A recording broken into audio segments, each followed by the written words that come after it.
Since I started learning Japanese, I've grown to really love Japanese variety shows.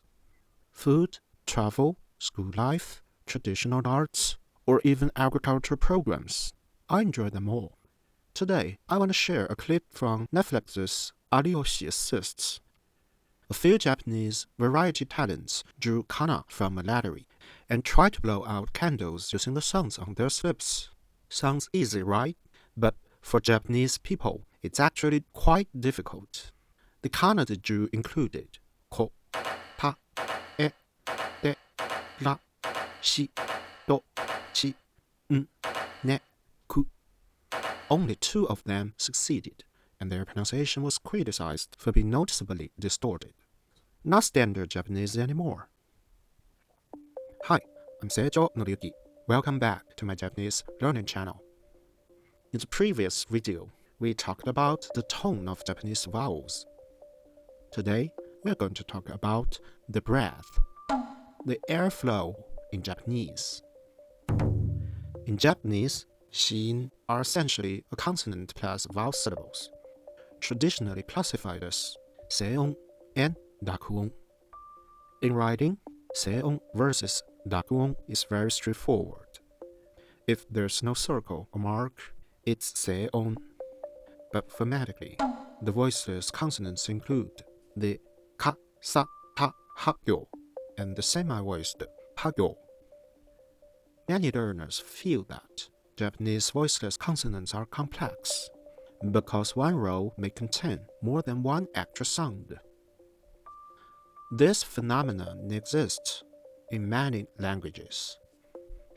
Native speakers usually don't notice these variations, but learners do. Overall, voiceless seon in Japanese are simpler than most people expect. Want to know why?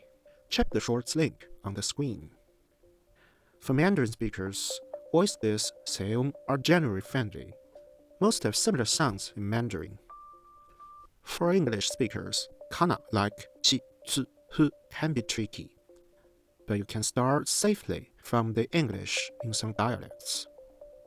For example, chi can be practiced by mimicking a New York accent chi.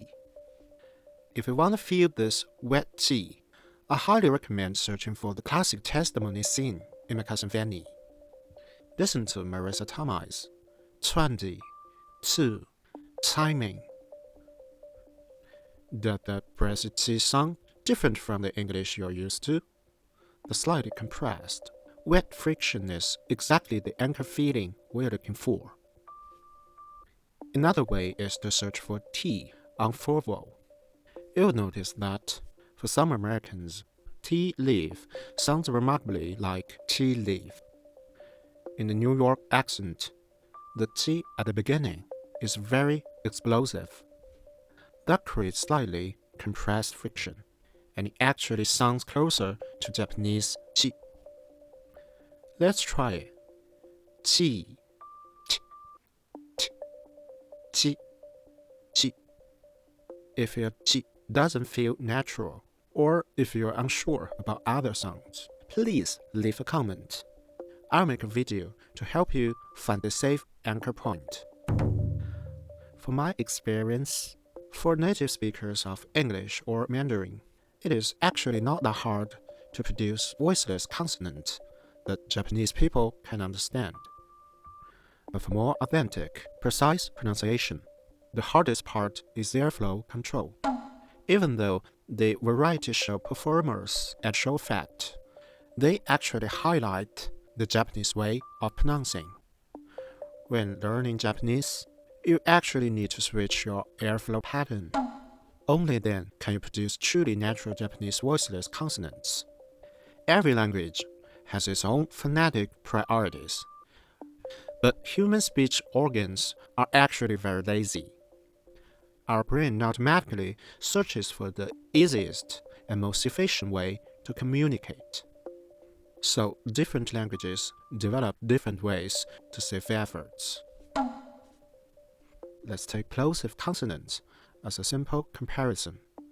Japanese is a language organized around equal timing units called Mora. For example, kodo, ko, 2 beats, and the word means coat. Kodo, ko, 1 beat, and it means thing. Because Japanese relies heavily on rhythm, too much aspiration can easily break the rhythm of the language.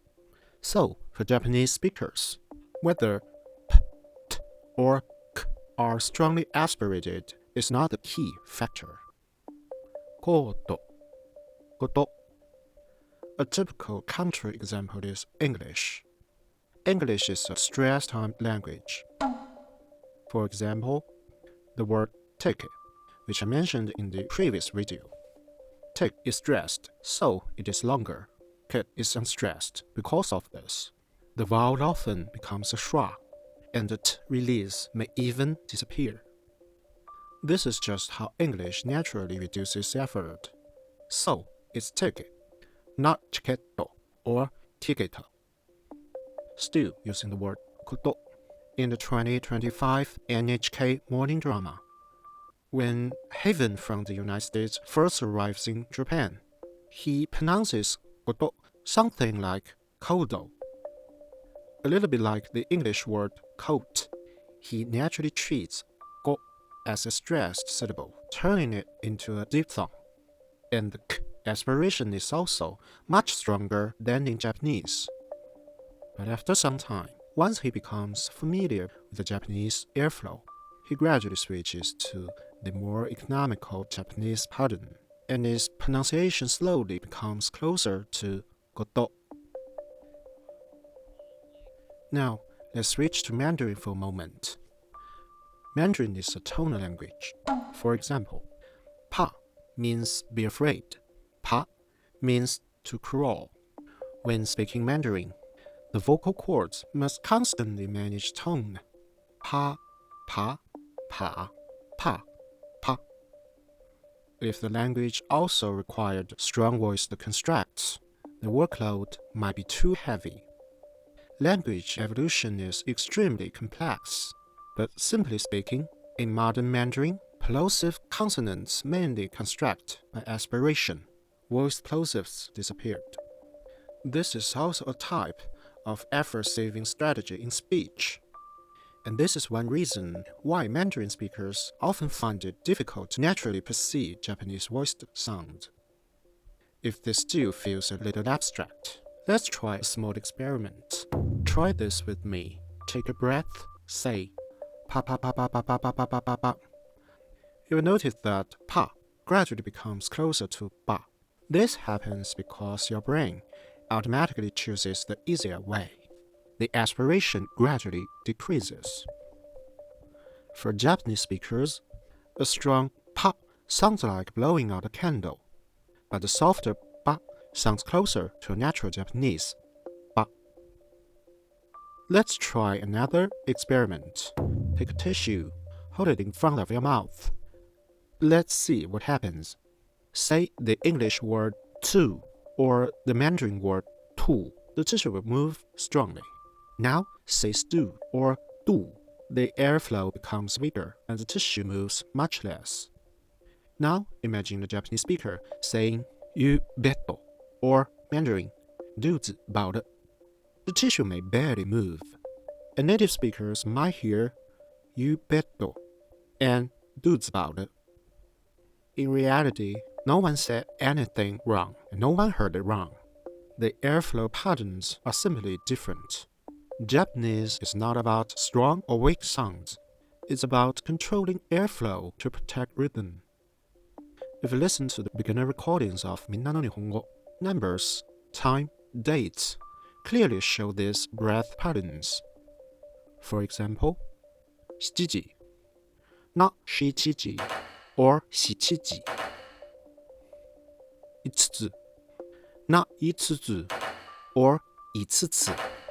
Once you understand the airflow, many pronunciation problems suddenly becomes much easier. This channel also has number shadowing practice, including numbers, time, and dates. Use visual phonetic cues to master every detail of pronunciation. Through shadowing, you will gradually become familiar with Japanese sounds. Check the description if you want to try. Now let's switch back to the Japanese mode. Continuously say ka. Place the tissue in front of your mouth. Keep it steady. Consciously control your airflow. Don't blast the air out like a shotgun. Ka ka ka ka ka ka ka ka ka ka ka. If your airflow is still strong, that's okay. At least you're starting to feel the mouth movement of Japanese sound. Remember the articulation drill from my previous video? I demonstrated the kagyo. Let's do it again. Kageki, kagoku, kagekiku, geko kako, kakiku geko. Language don't require more effort. They just use effort differently. And by now, you should be able to feel that I'm using the Japanese way. Follow along, paying attention to each sound. Short, clear, no strong aspiration. Don't hold your breath. Even rhythm. If you accidentally over-aspirate, pull the breath back. Place a tissue in front, and let's start. Ka, ke, ki, ka, go, ku, ka, ge, ki, ku, ke, go, ka, ki, ku, ke, go. One more time. Ka, ge, ki, ka, go, ku, ka, ge, ki, ku, ke, go, ka, ki, ku, ke, go. If the tissue's movement gradually stabilizes, congratulations, you are starting to build a natural feeling for Japanese pronunciation. I strongly recommend watching my first video again. Start with the 5 vowels. Once the vowel rhythm becomes stable, you will understand Japanese rhythm much better, and you will gain better control of your mouth muscles.